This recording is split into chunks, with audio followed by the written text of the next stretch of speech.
The Bert Show. Time to get buzzed on the hot goss from Hollywood with Abby. It's the Bert Show's entertainment buzz. Usher is getting ready to take the Super Bowl halftime stage, but will he be taking the stage alone? Well, Kiss 108 on TikTok says there's a theory going around that Justin is actually gearing up to join him at the Super Bowl. Okay, Justin Bieber may or may not be joining Usher for his Super Bowl halftime performance. So we all know that Justin Bieber has been a little MIA since canceling his tour due to his Ramsay Hunt syndrome. But he's been uploading pictures of him rehearsing in a rehearsal space, and he captioned it with the shh emoji. What's the big secret, Justin? And in his little rehearsal photo dumps, we got this picture, but look very closely at this teleprompter with lyrics. Gotta give credit to @BieberVellis on TikTok for breaking this down. She filled in the lyrics to what seems to be Peaches. And Justin Bieber did a remix of Peaches featuring Usher. And Usher also posted a photo of him with a peach, so he may be trying to allude to the fact that they may be performing their remix together, which would be so great. It's been a while since I've seen Usher and Justin do anything together because Usher, I don't know if it was like his manager or like his mentor, but I remember that was like the big story back in the day. He had to choose between Justin Timberlake and Usher, and he went with Usher from ATO. That is a true story. So the very first radio interview Justin Bieber ever did was in the studio right here. And the only way I would take it was Scooter Braun saying that, hey, I'll bring Usher in studio for an interview, but if I do that, then you also have to interview this new kid named Justin Bieber. And I went, oh, I'll take the Usher interview for sure, because he had just broken up with his wife also, so I thought we were going to get all sorts of tea on that.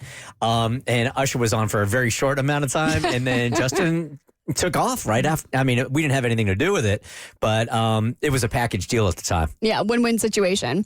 Okay, Jacob Elordi, you'll know him if you saw the movie Saltburn. I can't get his image out of my mind. But Jacob Elordi from Euphoria and Saltburn, he's been involved in a police investigation after an alleged altercation with a radio producer. So I want y'all to picture this. Picture Mikey going up to Jacob Elordi with a phone or a camera and asking him if he can have some of his bathwater to bring back to the studio for the show or whatever. Like a jar or something. Like this radio producer hands him a jar and says, can I get some of your bathwater? Isn't this great? This is why radio has the reputation it does. Yeah. Did you listen to the audio of this whole thing? I have the transcript here where he's explaining what's happening. He was actually really, really cool about it at first and then lost his S for some whatever reason.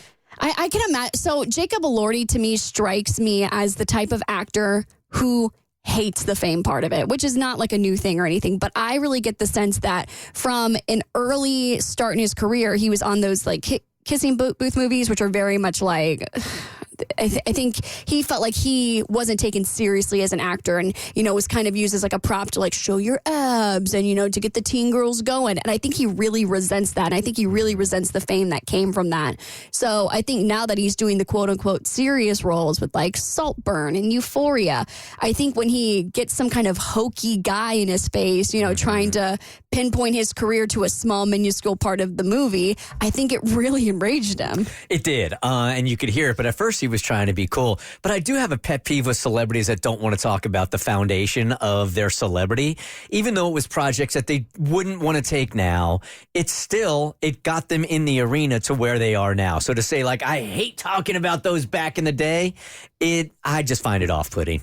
I think it's a bad look, and it makes me sad because I've seen a couple of interviews with Jacob, and he seems so cool. Like, he seems like the kind of guy that you would want to have a beer with, but I do think this is the one thing that really gets under his skin is, you know, the hokey radio stuff or like TMZ people coming up to him, which I don't think anybody can blame him for, but yeah. It would be exhausting. Yeah. You know, every time I see Taylor Swift now on camera in a candid moment, I think the same thing for her. Like at some point or not, it's amazing she hasn't blown up yet because there is nowhere in the world. At somebody. There's nowhere in the world that she can go without somebody putting a phone in front of her or doing a prank in front of her. She can't have any kind of authentic moments without cameras picking up on it.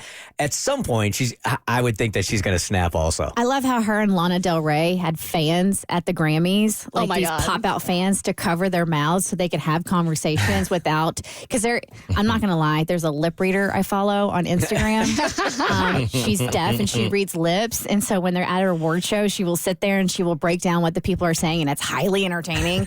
Granted, it's very intrusive, but it's still highly entertaining. But now they know to have those fans in front of their face to block their lips so you can't do any lip reading. I've said it a trillion times. I don't know who would sign up for that kind of celebrity where you don't have, zero privacy. Well, I'm sure the billions of dollars help, but you know. Did the dude at least admit what he was planning on doing with the bathwater? Because I still want to know. What was he going to do? I think it was just a radio bit. Like he was going to bring in Jacob, we'll go bring it in. I think the bit was to get a reaction out of the dude, and he did. Yeah. For more stories, head to the Bert Show podcast on your favorite listening platform. Hey, The Bert Show.